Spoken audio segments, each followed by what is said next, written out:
So what we have here is simple fuel filter replacement. I said I was going to do more YouTube videos in 2024. It's windy as shit, but I'm a power through. Cars are shitty. I just got 4 B&W hose clamps, just in case anything happens. And one of them goes bad. Just a Molly fuel filter. And then as far as fuel hose, there's not a lot of good fuel hose to get these days, so I just went with the BMW one. It's fucking $50 for a meter of it, but whatever, as long as it lasts. So as you can see, I already got a little carried away over here. Basically what this is, I couldn't find any shop towels, so I just got some paper rags. What I do is they have pliers just for squishing off fuel line, but I use vice grips. Use your best judgment, because if you go too tight, you could damage the fuel hose, but you just want to clamp that basically to pinch the hose off. So if you feel like you don't have the right judgment to do that, then maybe ask a friend who would, or get the right pliers for that. What you want to do after that is you can start by loosening the fuel clamps. I did that last, but to get the fuel filter out, so you can go the route of taking this whole fuel pump housing out, and if you've never changed your pump, I might recommend it.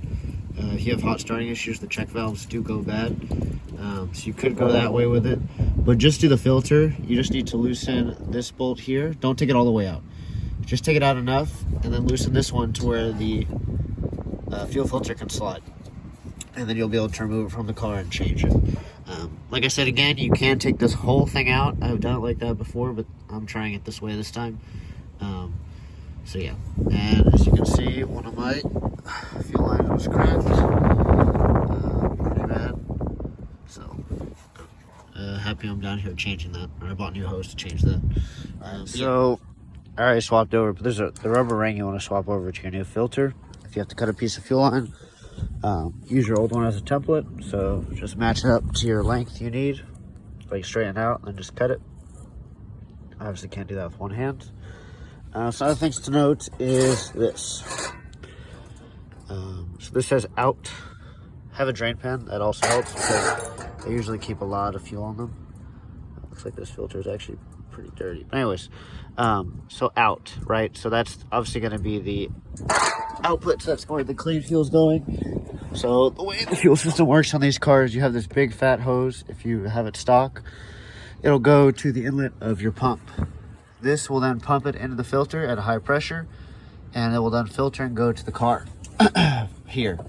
So you want the output of it here, and then yeah, that's it basically. Just make sure you have that oriented correctly. I don't know what happens if you get it wrong, and I don't think you want to find out. Notes when loosening these, again, make sure not to take these all the way out because it'll be a bitch to put back in. This has a nut and bolt. It's not just a stud. So you're gonna have to have a wrench on the top of that. And then this one is just an 8mm, this is a 10. So you're gonna wanna just slide your filter back in, like I said earlier. Make sure this is around it. And when you're tightening this bolt, make sure not to over tighten it because it's just it's a machine screw and a fairly flimsy nut insert.